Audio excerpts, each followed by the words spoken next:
Manx Radio's Update with Christian Jones.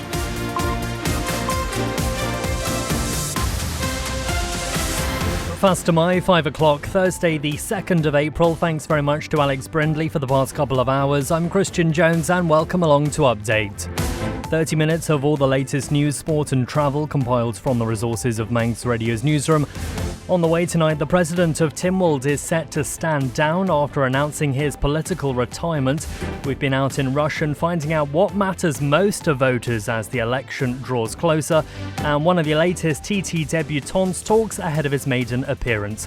All those stories and more, as always, drop me a message if you want to say hello. Text WhatsApp to 166 177 or email me at studio@manxradio.com. But first, as always, let's get the latest news headlines with Darren Timson. Faster my Darren. Faster my. The President of Tynwald has announced he'll retire from politics later this year. Lawrence Skelly has confirmed he won't be seeking re-election when his term in office expires in July. The cost of housing and the availability of graduate-level jobs were just two of the concerns raised by students contemplating a life and career on the Isle of Man. However, Douglas Central MHK Ann Corlett, political member for Locate Isle of Man, recently said university students are the right people government wants as residents. Absolutely it is. It's about young professionals,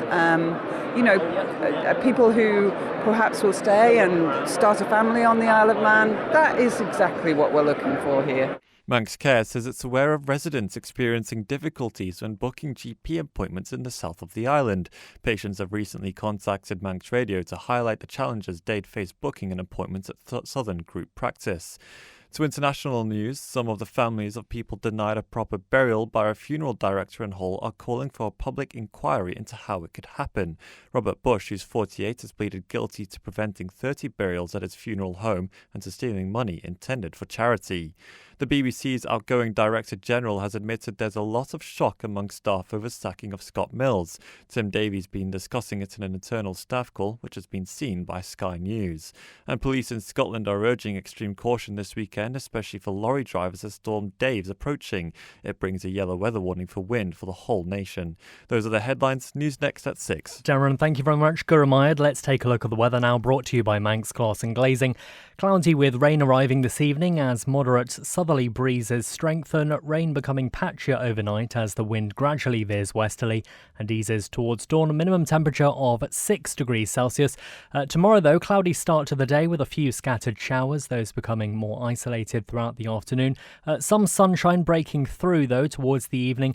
Top temperature of 10 degrees Celsius. If you're looking for supply-only double or triple glazed units, make sure you visit the Manx Glass and Glazing showroom on the Stugborough Trading Estate or call 674-573. You're listening to the Isle of Man's quintessential daily news and current affairs roundup.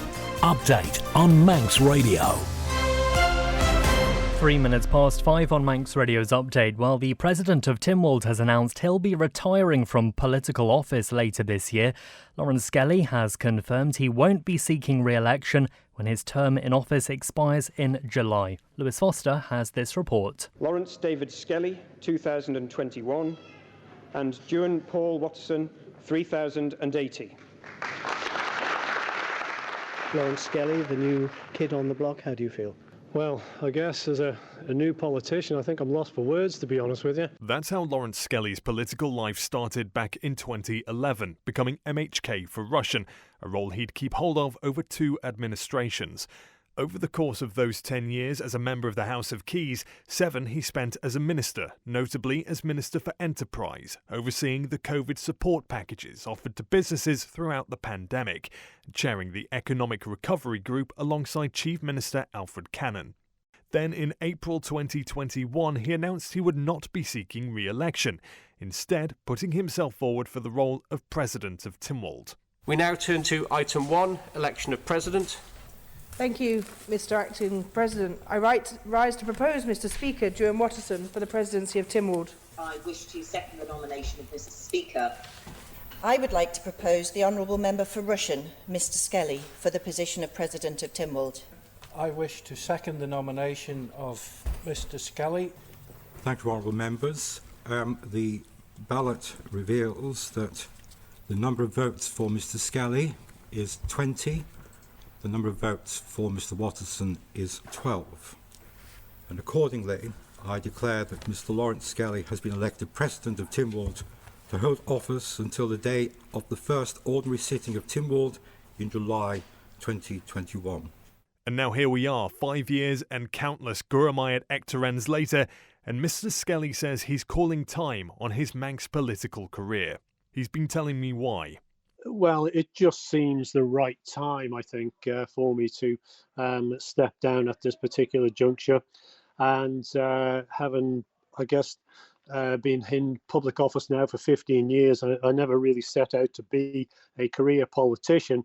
So this just seemed the right time. It's been a great honour and privilege, obviously, I think, to serve the people of the Isle of Man and Rushen in particular as their constituents for 10 years. But this just seems about the right time to make that step down. How have you found the last 5 years? Did they live up to the expectations that you had at the time, or have new challenges appeared that you weren't aware of or weren't expecting? Well, making that transition took a bit of time, in fairness. And the timing, I think, the way the election occurs as the last sitting of Tynwald before a general election for MHKs is the right time. But it is an adjustment. It's a different role, different responsibilities, and you really have to ensure that you remove yourself from those policy areas and decision making, and act impartial at all times. And as I say, of course, you have your own personal opinions and so forth. Some will be on record, etc. But you must ensure that you maintain that impartiality. That's very, very important going forward. So yes, it was an adjustment initially, but once you're sort of in the swing of it, it is, literally week to week, and there's always a lot of issues that go on, and many of them don't necessarily always come on the floor of Tynwald or in Ledgco, or even House of Keys for that matter. You have indicated that this is your retirement from political office. You'll remain active in island life. Can we take it from that you're not stepping away from the presidency in order to seek re-election as an MHK in Rushen? Thank you for that. I'm more than happy to clarify that. I won't be standing for MHK. That is correct. The election of the next president of Tynwald will take place on the 21st of July. Lewis Foster there with that report, and Lewis is now in the studio with me because it's not the only retirement that we've heard about today, and also not the only one from the Legislative Council. Yes, Christian, that's right. So the Isle of Man's Attorney General has also announced his intention to retire towards the end of this year. Our Attorney General is, of course, Walter Wannenberg, KC, who's been in the post since 2022, following John Quinn, QC, who died after a short illness. Just remind us who Mr. Wannenberg actually is. So for anyone who doesn't know, the role of His Majesty's Attorney General in the Isle of Man is to act as the legal advisor to the Lieutenant Governor, the Council of Ministers, government departments and statutory boards. They oversee the Attorney General's chambers, conducting all public prosecutions and providing counsel on legal issues, public policy and international matters. And before 2022, Mr. Wannenberg was the island's Solicitor General, which likewise is a senior role within the chambers, and it's a role he'd been in since 2015. On this announcement today, government says it marks the end of a long career providing expertise and counsel. And Mr. Wannenberg has said he's enormously grateful for his time as Attorney General, but he feels after nearly 11 years serving as a Crown officer, the time is ripe for renewal. And with the general election looming, it seems an appropriate opportunity to hand the baton to another. The Chief Minister has also thanked Mr. Wannenberg on behalf of the Council of Ministers for his dedicated service. Alfred Cannon says throughout his tenure in these positions, the Council of Ministers has greatly valued his support, together with the frank and considered advice he's provided on a wide range of matters of importance to the Isle of Man. His professionalism, integrity and commitment to public service have been greatly valued, he says, and his contribution of real benefit to the work of government. So, with all that in mind, do we know what happens next? So at this stage, we haven't been given an exact date for when Mr. Wannenberg will retire. All we've been told is that it will be towards the end of this year. In the meantime, though, the Isle of Man government says it intends to start the recruitment process for the island's next Attorney General imminently, and it will take place on and off island throughout this month and next. Lewis, thank you very much for that. Right now, residents in the south say a lack of parking, the state of the roads and the time it takes for a GP or dentist appointment will be some of the issues on their minds at the next general election later this year. Also, of course, a new Castle Rushen High School. Ahead of the general election in September, Manx Radio has been visiting each constituency across the island. Chanel Suku this week has been to Port Erin. I will be voting. I think it's necessary to have democracy. I would like to see a speeding up of the new Castle Rushen School. I think it's been absolutely appalling, the amount of time, and quite frankly I'm very disappointed with our existing representatives that it has taken so much time. Also, the roads in Port Erin are pretty potholed, to put it bluntly. So I would look for an improvement there. I think it's important that people have their say in what's going on. They've got to decide. Health, seeing the doctors and also seeing dentists, because we are short of both. And it's a worry for the whole community. If the 20-mile-an-hour limit on cars in this bit is still low, I'd like to see it change back to 30. We definitely struggle on Church Road with parking and signage to this side of the village. The other side, Station Road, get a lot of customers. People tend to think our businesses are the backs of the other businesses, so we could really use some extra signage. More available parking would be brilliant because we have a lot of trade vans everywhere. There's works going on in many different businesses, so a lot of our parking spaces are taken up with work vans. That's a big issue, and that makes access for disabled people, elderly people and people with young children can't park, which is going to put them off coming down, which then affects all the businesses in Port Erin. I know a few months ago the DOI introduced the 8S service, which was connecting Peel to the south. Have you noticed are more people using it? Honestly, I've not noticed, to be honest. I quite often go up the Sound, which is where it ends, and I go up there on a Wednesday. The bus is always empty when they get up there. But I do think that will change with, coach parties will start this month. That's going to have a massive effect. And I do think it will help because it's easier access for tourists. They don't want to hop on and off if they don't know where they're going. So hopefully, fingers crossed, we'll see a positive change with that. Well, that's Chanel Suku in Port Erin speaking to some of the residents ahead of the general election on their top issues.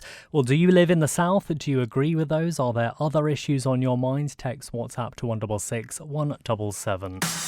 You're listening to the Isle of Man's quintessential daily news and current affairs roundup. Update on Manx Radio. How the Isle of Man attracts and retains young people was the question on the minds of many at a graduate fair held in Douglas this week. Hundreds attended the event at the Villa Marina Royal Hall on Wednesday, where more than 50 employers were showcasing what the island had to offer in terms of a career. Douglas Central MHK Anne Corlett, also the political member for Locate Isle of Man, and students Rachel and Heather have been speaking to Lewis Foster. This is for young people, school leavers, graduates, apprentices, all young people actually, to come and see what's available, what their opportunities are for staying here on the island or returning to the island. It's trying to, retain people, really, young people. We heard Paul Crane recently saying about the population challenges that we've got. Those in their early 20s especially seem to be going off island. There's a lot attracting them over to the UK. So what can we offer? What can the Isle of Man offer to keep them here? Well, I think that's on display today, really. And this is not everything. This is a portion of what the offer of the Isle of Man is. It's also about, we've got lots of students come over from UK universities today to have a look at the Isle of Man and what opportunities there are to bring them here to join us on the Isle of Man. You did recently say we need to look at attracting the right people to the Isle of Man. Does that fall under that bracket, looking at university graduates? Absolutely it is. It's about young professionals, people who perhaps will stay and start a family on the Isle of Man. That is exactly what we're looking for here. The housing, not so much. me and my boyfriend have been together nearly 2 years, and we're trying to look, and it's so expensive. And for me, trying to get a job, there's no graduate jobs either, so I'll be getting an entry-level job. So the money from that is not, I don't think it works very well. And what about yourself? What, are you thinking about that kind of thing yet? I've not really had as much of a thought about that just yet. I think if I was to come home, I'd be living with my parents. But yeah, the housing market definitely is a worry for me. And I think also, like you said, the social side of things. I have a lovely set of friends and a lovely set of family. But it does worry me that when I'm away at university, I try to make the most of every single event that's local to me, or local clubs, local sports. And as much as I think there's some people doing some really great things over here, and you know, putting a lot of time and effort into building those things, it does concern me that there's not as many opportunities I could be making the most of if I was in the UK. Manx Radio Travel, serviced by Quayside Tyres. Well, let's take a look on the roads to begin with. In Douglas, there are temporary lights on Groves Road near the power station for bus stop improvement works. In Quegg, temporary lights at the bottom of Quegg Hill near the railway bridge. Over in Braddon, temporary lights on Braddon Road, of course just up from Braddon Bridge. Over in Ramsey on Lazaire Road, that's closed between Bircham Avenue and Parliament Square for gas main replacement work. And in Castletown, of course, temporary lights on Douglas Road between King William's College and the airport for water main works. No issues down at the steam packet, so we'll take a trip over to the airport. A few things to be aware of. On the arrivals board, the 4:40 Aer Lingus from Dublin delayed until 6 o'clock. The 5:30 Loganair from Manchester, that's delayed until 5 to 6. And the 6:20 EasyJet from London Gatwick, that's delayed until 7:30. On the departures board, of course, the 5:20 Aer Lingus back to Dublin, that's delayed until around about 6:30. And the 6:50 EasyJet back to London Gatwick, that's not going to be getting onto the runway until at least 8:10. For the latest wheel alignment which saves tyre wear, Quayside Tyres and Service Centre. Get more with Quayside 664417. Head to Quayside Tyres and Service Centre on South Quay Industrial Estate. Quayside. You're listening to the Isle of Man's quintessential daily news and current affairs roundup. Update on Manx Radio. 17 minutes past 5 now. Golf Commissioners has agreed to hold a drop-in session ahead of the second round of hearings into the Morvannin offshore wind farm. The local authority says it believes it's important residents have the opportunity to look at the plans, read the documents and make submissions ahead of the hearings. Also on its agenda was an update from the Northern Civic Amenity site following a meeting held on Monday with Northern MHKs and the local authorities. Our local democracy reporter Emma Draper has more details. The local authority had a talk from two people involved in the No Offshore Turbines for Isle of Man group.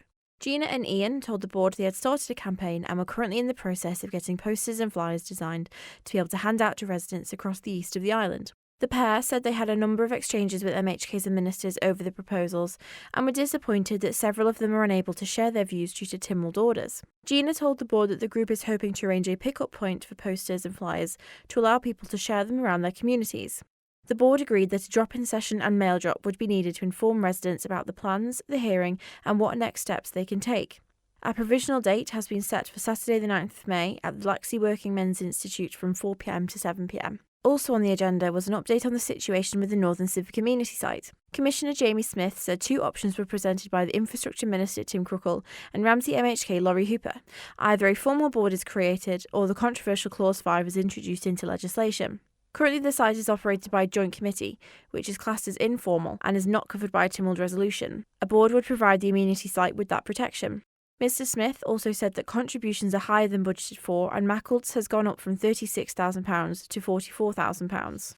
He added that the Chief Minister was in attendance, who said the cost of operations could rise to £800,000 from a previous expected figure of £700,000. It was also confirmed that Ramsey were operating the site on a shoestring budget, and the new contractor will have 3 members of staff on site and has plans to open the reused shed. Commissioner Smith told the board the contract is for 3 years and has a 6-month rolling exit clause. DOI political member Kirsty Morfitt had asked for concerns to be raised to her, and the board agreed to raise the increased cost and removing the voting power of the DOI, but keeping their attendance at meetings. Garth commissioners will next meet on Wednesday the 6th of May. That was local democracy reporter Emma Draper with the details from last night's Garth commissioners meeting. Now, a special film screening in Peel hopes to highlight how restoring our forests could revive our oceans. No Seas, No Trees is what it's called. It's a campaign to explain why tree restoration is critical for climate and nature recovery. Carl Rowlandson is the co-founder of Plant One Cornwall and is behind the project. He says we have a prime opportunity to do more here on the Isle of Man. It's kind of amazing how these two, what we kind of have always thought to be two distinct and separate ecosystems, actually there is this kind of really entwined relationship that's happening, and the research is absolutely fascinating. There's some great work going on in countries like Canada and Japan who have this intrinsic link and this intrinsic understanding with the forest and the ocean, but very little happening here. We're a forested island, and that's quite a rare ecosystem. It's quite a rare habitat, but we remove those trees. And what the research is telling us, and the research being done by Dr. Ben Phillips, Dr. Ian Hendy, Sam Manning of the Woodland Trust, Dr. Lisa Beatty, is that actually the woodlands work to support the ocean, and then the ocean works to support the forest as well. And we can certainly dive into the mechanics behind that as well. Is this the first time that this really strong link has been discovered? Well, yeah, I mean, certainly in the UK that we know of. I mean, and this is where this kind of whole idea came from. Sam Manning went on a research trip to Canada and saw the work that was happening out by the First Nations there, and they truly understood that link, that if you were going to restore the ecosystems of coastal regions, you had to start with the forest, because if you didn't repair the forest, if you didn't restore the forest, we're always on the back foot. And then Japan has these things called Uwatsuki forests, which translates as fish forests. They understand the link between fisheries and forests, so much so that within their important fish nurseries, they have designated area of 60 to 70% woodland cover. And those are like akin to our kind of triple SI kind of designations. These are areas of forested land that has to have a certain woodland cover that supports their fish nurseries. And there's we talk about it in the film, but there's this Japanese proverb, to catch a fish, plant a tree. So it just shows how embedded in their culture this connection between forests and oceans really are. Carl Rowlandson, the co-founder of Plant One Cornwall. That screening and talk with Carl on the 14th of April at Peel Centenary Centre. Right, sport up next. Get the full story. Tune in to Manx Radio's newscast for in-depth interviews behind the headlines. Find the newscast now at manxradio.com or your usual podcast provider. OK, let's turn our attention to sport. One of the latest debutants to take on the TT races this year says his maiden appearance will be all about enjoyment and steady progress. 20-year-old Rhys Stevenson will compete in the sport bike class at the 2026 Racing Fortnight, having impressed in the Pirelli National Sport Bike Championship in the UK over the last 2 years. Well, speaking with Beth Espy on the Start Line podcast, the rider from Lincolnshire says he'll go into this summer with no pressure on his shoulders. I just want to go down Bray Hill every lap with a massive smile on my face. You know, that's what it's about for me. That's what the whole ethos of racing motorcycles is about. For me, the times will come in 5-6 years when I know the circuit intimately and feel confident to push on. But for the most part at the moment, it's just to have that big smile on my face. Been out with Milky, I know you've been working with John Barton as well. And what sort of learner are you when it comes to getting the track under your skin? I'm definitely a doer. I'd much rather be doing it than either reading or watching about it. So I've been at home watching a lot of onboards, but then a lot on the game as well. I've done hundreds of laps on the game. It's not quite the same, it's never going to be quite the same, but it is an amazing platform to learn the circuit, and then to come here I can put that all in practice, you know, when I'm here for real, and hopefully it'll all slip together. Have you been over and watched the TT before? Never. Oh really? Never, no. Oh, flipping heck. I'm not even going to get to watch it before I do my first newcomers lap, so I'm heading out, being chucked straight in the deep end. So I think it's going to be a great experience at the end of it, actually finally getting to watch it. This is something else that I suppose is going to be slightly different compared to what you've done before, is, you know, going out for those first few laps, particularly when you're on your own race and sort of, you know, in that qualifying session, coming back and sort of downloading all the information that will be buzzing through your head, because it's an awful lot to take in. Yeah, somewhere somewhere like Donington Park where you've got 10, 15, 20 corners maximum, you've not got that much information to process through and write down. Whereas for me, my first laps are just pretty much going to be survive. There's going to be so much information passing through from the feeling in my feet, my hands, my bum. I've just got to try and take as much in as possible, but take in the most important bits. 20-year-old Rhys Stevenson speaking to the Start Line podcast. We'll stay with sport, brought to you by The Print Shed. Rob Pritchard joins me now. Fast am I, Rob? What's the latest? Fast am I. Well, looking ahead to the Easter weekend, and there's a busy schedule of sport on Ireland on the cards. First of all, in football, we have a double-header of cup finals on the agenda on the Isle of Man. Tomorrow sees the GH Corlett Woods Cup final take place at the Bowl in Douglas, with Ramsey Youth Centre and Old Boys to take on Morown. Both sides come into this showdown on the back of wins in Ardern and Drug Unlimited Division 2 last weekend. Tomorrow's final is due to kick off at 2 p.m. A day later on Easter Saturday, football action returns to the Bowl for this year's ECAP FA Cup final between St Mary's and Corinthians. The two sides have only met once so far this campaign, with Corinthians, the current Premier League leaders, taking a narrow 1-0 win over St Mary's back in October. Saturday's final will get underway slightly earlier at 1 p.m. Elsewhere, we've got two major events on the Isle of Man athletics calendar coming up. First, tomorrow is day one of the 2026 Easter Festival of Running, with nearly 800 signed up to take part in all or part of the three-day series. Good Friday's opening race, the Port Erin 10K, will start from 6:45 p.m. tomorrow evening. Meanwhile, the gruelling Manx Mountain Marathon and Half Marathon will take place on Easter Saturday. The full marathon will start in Ramsey at 8 a.m. on the day and finish at Bradder Glen in Port Erin. The Half Marathon has the same finishing point but starts in St John's at the later time of 1 p.m.